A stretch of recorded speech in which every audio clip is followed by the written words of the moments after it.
अस्सलाम वालेकुम everyone, welcome back to my channel. So previous video में हमने देखा था थर्मो रेगुलेशन कैसे होता है हमारी बॉडी में और स्किन का क्या रोल है थर्मो रेगुलेशन में। सो आज हम देखेंगे role of lungs to keep the carbon dioxide concentration low to certain level. Carbon dioxide हमारी बॉडी के लिए टॉक्सिक है, तो लंग्स का क्या रोल है कार्बन डाइऑक्साइड की कॉन्सेंट्रेशन को मेनटेन रखने के लिए हमारी बॉडी में। Tissue cell produce a large amount of carbon dioxide during aerobic respiration. होता क्या है, हमने रेस्पिरेशन के रिजल्ट में जो है ऑक्सीजन इनहेल की। अब ये जो ऑक्सीजन है ये जाएगी हमारे सेल्स के पास। सेल्स में मेटाबॉलिज्म हो रही है। सेल क्या करेगा, जो ऑक्सीजन है उसको कंबाइन करेगा ग्लूकोज से कंबाइन करेगा ताकि एनर्जी प्रोड्यूस हो सके। और फिर इसके रिजल्ट में जो हमारे पास प्रोडक्ट बनता है वो क्या बनता है, कार्बन डाइऑक्साइड और वाटर। इसके बाद कुछ एनर्जी बनती है। ये कार्बन डाइऑक्साइड हर सेल में बनता है। अब ये सेल्स में तो कार्बन डाइऑक्साइड बन चुका है, अब ये बॉडी से एलिमिनेट कैसे होगा, तो ये कार्बन डाइऑक्साइड एंटर होगा हमारे ब्लड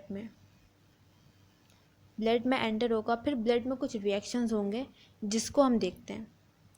अब ये जो कार्बन डाइऑक्साइड है हमारे ब्लड में आ चुका है, यहाँ पर ये रिएक्ट करेगा वाटर से और बनाएगा carbonic acid. Carbon dioxide react करेगा वाटर से, बनाएगा कार्बोनिक एसिड। फिर ये कार्बोनिक एसिड डिसोसिएट होगा प्रोटॉन और बाइकार्बोनेट आयन में। ये जो फर्स्ट रिएक्शन था कार्बोनिक एसिड बनने का, ये होता है एक एंजाइम की प्रेजेंस में कॉल्ड कार्बोनिक एनहाइड्रेस। ये नाम बिल्कुल याद रखना है। कार्बोनिक एनहाइड्रेस क्या करता है, कौन सा रिएक्शन कैटेलाइज करता है, जब कार्बन डाइऑक्साइड कंबाइन हो रहा होता है वाटर से और बनाता है कार्बोनिक एसिड। ये रिएक्शन कैटेलाइज होता है बाय कार्बोनिक एनहाइड्रेस एंजाइम से। फिर ये जो डिसोसिएट होगा प्रोटॉन में बाइकार्बोनेट आयन में। इसके बाद क्या होगा, जो बाइकार्बोनेट आयन्स हैं ये आरबीसीज से हमारे प्लाज्मा में डिफ्यूज़ हो जाएंगे। आरबीसीज में ये सारे रिएक्शन हुए। कार्बन डाइऑक्साइड जैसे ब्लड में ये कहाँ जाएगी, आरबीसीज में। उसके बाद ये रिएक्ट करेगी वाटर से, बनाएगी carbonic acid. Carbonic acid dissociate होगा प्रोटॉन में और बाइकार्बोनेट आयन में। ये बाइकार्बोनेट आयन अब जो बना है ये रिमूव होगा आरबीसी से और कहाँ आ जाएगा, हमारे प्लाज्मा में। जब ब्लड हमारे लंग्स के पास पहुँचेगा फिर ये जो बाइकार्बोनेट आयन है अब ये कहाँ पर है, प्लाज्मा में। ये दोबारा से जाएगा आरबीसीज में और सारे रिवर्स रिएक्शंस होंगे और फिर दोबारा से कार्बोनिक एसिड बनाएगा, फिर कार्बन डाइऑक्साइड, और फिर ये कार्बन डाइऑक्साइड डिफ्यूज़ हो जाएगा ब्लड कैपिलरीज से कहाँ पर, एल्विलाई में, और फिर ये हमारी बॉडी से एलिमिनेट होगा। सो ये एक डायग्रामेटिक रिप्रेजेंटेशन है कि कैसे होते हैं सारे रिएक्शंस। सबसे पहले ये सेल है, यहाँ पर मेटाबॉलिज्म हो रही है जिसके रिजल्ट में कार्बन डाइऑक्साइड प्रोड्यूस हो रहा है। अब ये कार्बन डाइऑक्साइड, ये ब्लड वेसल है, ये कार्बन डाइऑक्साइड एंटर हो रहा है हमारे ब्लड में और कहाँ आ रहा है, आरबीसीज में। यहाँ पर ये रिएक्ट कर रहा है वाटर से, किस एंजाइम के प्रेजेंस में, कार्बोनिक एनहाइड्रेस, और क्या बना रहा है, carbonic acid. This is carbonic acid. ये कार्बोनिक एसिड डिसोसिएट हो रहा है प्रोटॉन और बाइकार्बोनेट आयन में। अब ये जो बाइकार्बोनेट आयन है कहाँ मूव कर जाएगा, प्लाज्मा में। अब जब ये ब्लड हमारे लंग्स के पास पहुँचेगा तो क्या रिएक्शंस होंगे, बाइकार्बोनेट आयन जो यहाँ पर प्लाज्मा में आया था अभी दोबारा से आरबीसीज में आ चुका है और फिर ये रिएक्ट करेगा प्रोटॉन से, क्या बना लेगा, कार्बोनिक एसिड। कार्बोनिक एसिड दोबारा से ब्रेक डाउन होगा कार्बन डाइऑक्साइड और वाटर में। ये कार्बन डाइऑक्साइड उसी तरह से दोबारा डिफ्यूज़ हो जाएगा ब्लड में, प्लाज्मा में, और ये डिफ्यूज़ हो जाएगा हमारे एल्वेलस में। यहाँ से फिर वो तमाम पैसेज से होता हुआ हमारे रेस्पिरेटरी ट्रैक्ट से एलिमिनेट हो जाएगा थ्रू एक्सपायरेशन। एक और पॉइंट है यहाँ पर, the level of proton in blood it continuously monitored by special detectors. हो क्या रहा है, हमारी बॉडी में कार्बन डाइऑक्साइड तो कंटिन्यूसली बन रही है जिसके रिजल्ट में प्रोटॉन भी बन रहा है। तो प्रोटॉन का लेवल मॉनिटर करने के लिए हमारे पास कुछ रिसेप्टर प्रेजेंट है, कुछ डिटेक्टर्स हैं। क्या है, कैरोटिड बॉडीज़ और एओर्टिक बॉडीज़। इनका काम क्या है, हमारी बॉडी में प्रोटॉन की कॉन्सेंट्रेशन को डिटेक्ट करना। इंक्रीज़ हो रहा है नॉर्मल से तो क्या हो जाएगा, रेट ऑफ रेस्पिरेशन इंक्रीज़ होगी ताकि जल्दी से दोबारा कार्बन डाइऑक्साइड हमारी बॉडी से रिमूव हो। तो इस तरह से डिटेक्टर्स काम करते हैं। डायग्राम से भी देख लेते हैं हम इन्हें। ये क्या है, कैरोटिड बॉडीज़, और ये क्या है, एओर्टिक बॉडीज़। एओर्टिक बॉडीज़ क्यों कह रहे हैं, क्योंकि ये कहाँ प्रेजेंट है, एओर्टा में। और कैरोटिड बॉडीज़ क्यों कहते हैं, क्योंकि ये प्रेजेंट होती है कैरोटिड आर्टरी के पास। ये क्या है, कैरोटिड आर्टरी ऊपर कंटिन्यू हो रही है और साइनस बना रही है, डायलेट हो रही है थोड़ी सी, और यहीं पर क्या प्रेजेंट है, ये रिसेप्टर्स, कैरोटिड बॉडीज़। तो इनका काम क्या होता है, प्रोटॉन की कॉन्सेंट्रेशन को डिटेक्ट करते हैं।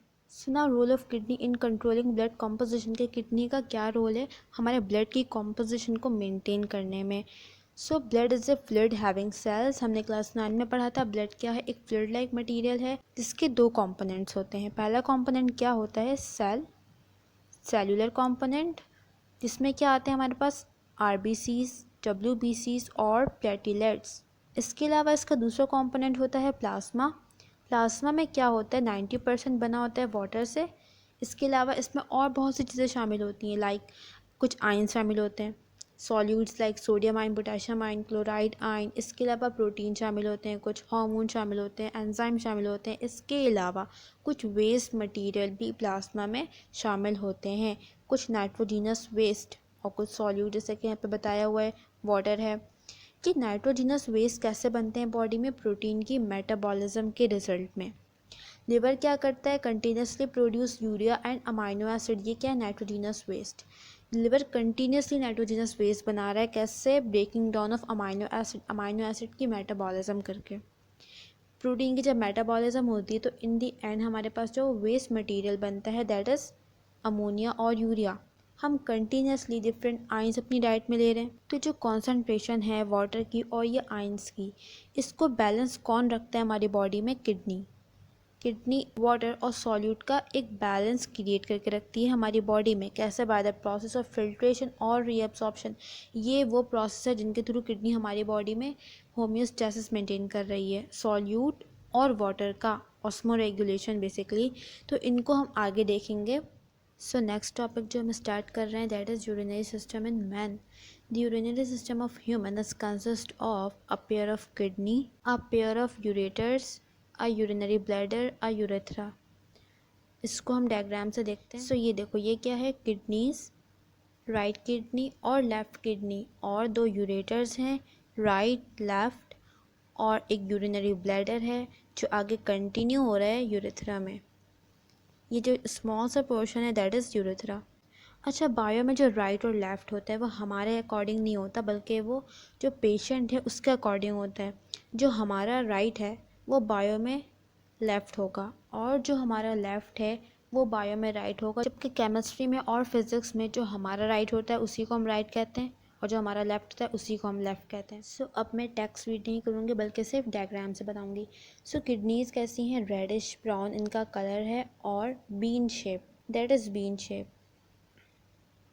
रेडिश ब्राउन कलर का ऑर्गन है, बीन शेप है इसका, और ये प्रेजेंट कहाँ पर है, डॉर्सल साइड पर। डॉर्सल साइड कौन सी होती है हमारी बॉडी की, बैक साइड पर ये प्रेजेंट है। ये दिख रहा होगा, ये जो हमारी पोस्टीरियर एब्डोमिनल वॉल है ये इससे अटैच हुआ हुआ है, तो ये हमारे बैक साइड पर प्रेजेंट है।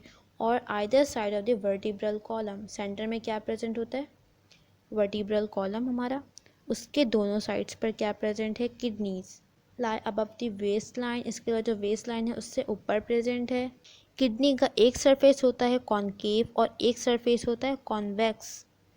तो जो ये कॉनकेव सरफेस है, फॉर एग्जांपल इसको देखते हैं, ये कॉनकेविटी बनी हुई है, तो ये कॉनकेव सरफेस है, और ये फेस कर रहा होता है vertebral column. This is vertebral column, दोनों साइड पर किडनी है।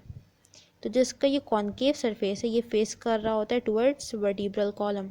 इसका जो ये कॉनकेव सरफेस है दिस इज़ कॉल्ड हाइलम। ये डायग्राम ब्लर है लेकिन यहाँ पे भी समझ में आ रहा है कि जो इसका कॉनकेव सरफेस है ये क्या है, रीनल हाइलम, या इसको हम हाइलस भी कहते हैं। इस डायग्राम को देखो, यहाँ पर जो इसका कॉनकेव पोर्शन है दिस इज़ रीनल हाइलम।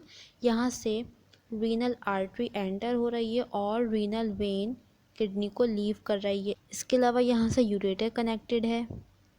याद रखना, जहाँ पर रीनल आर्टरी और रीनल वेन दोनों एक दूसरे को हाई कहते हैं वो क्या होता है, हाइलम सिंपली। सो इसके अलावा कुछ नर्व्स भी हाइलम से किडनी में एंटर होंगी। देखो इस डायग्राम में दिख रहा है कि किस तरह से जो किडनीज़ हैं ये वर्टिब्रल कॉलम के साइड्स पर प्रेजेंट है, और जो इसका जो कॉनकेव पोर्शन है वो किसकी तरफ फेस कर रहा है, वर्टिब्रल कॉलम की तरफ, दोनों किडनीज़ का। सो नेक्स्ट है यूरेटर। दो यूरेटर्स हैं हमारे पास, राइट यूरेटर और लेफ़्ट यूरेटर। ये क्या है, एक ट्यूब लाइक ऑर्गन है, इट्स अ नैरो ट्यूब जो कनेक्ट करता है किडनी को ब्लैडर से।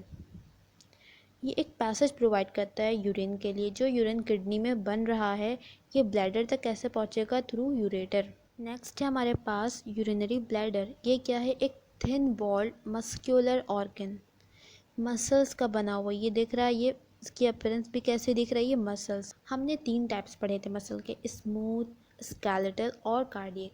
तो यूरिनरी ब्लैडर में कौन सा मसल होगा, smooth muscle, situated towards the bottom of abdominal cavity. जो हमारी एब्डोमिनल कैविटी है इसके बॉटम पर प्रेजेंट है urinary bladder in front of rectum. Rectum ये क्या है, कट सेक्शन दिखाया हुआ है यहाँ पे रेक्टम का, जो कि कनेक्ट होगा किससे, डाइजेस्टिव सिस्टम से हमारे। तो रेक्टम के फ्रंट पर प्रेजेंट है यूरिनरी ब्लैडर। इसका फंक्शन क्या है, ये यूरिन को स्टोर करता है। यूरिन जो किडनी में फॉर्म हो रहा है यहाँ से ये इस यूरेटर से पास होगा, दोनों तरफ से ऐसा ही होगा, और कहाँ पर आएगा, यूरिनरी ब्लैडर में। यूरिनरी ब्लैडर में आने के बाद यहाँ पर ये स्टोर रहेगा यूरिन। लास्ट पार्ट है यूरिनरी सिस्टम का, दैट इज़ यूरेथ्रा। ये क्या है, एक ट्यूब लाइक है और ये यूरिनरी ब्लैडर से कंटिन्यू हो रहा है आगे और runs downward and open outside the body. और ये ओपन हो रहा है outside the body through urinary opening. इसका काम क्या होता है, it passes urine from bladder to outside. Bladder में जो यूरिन स्टोर हो रहा है, किडनी में यूरिन बना, पास हो रहा है यूरेटर से, स्टोर हो रहा है यूरिनरी ब्लैडर में। अब जब यूरिनरी ब्लैडर से जो यूरिन है वो आउटसाइड बॉडी पास होगा तो कैसे, थ्रू यूरेटर।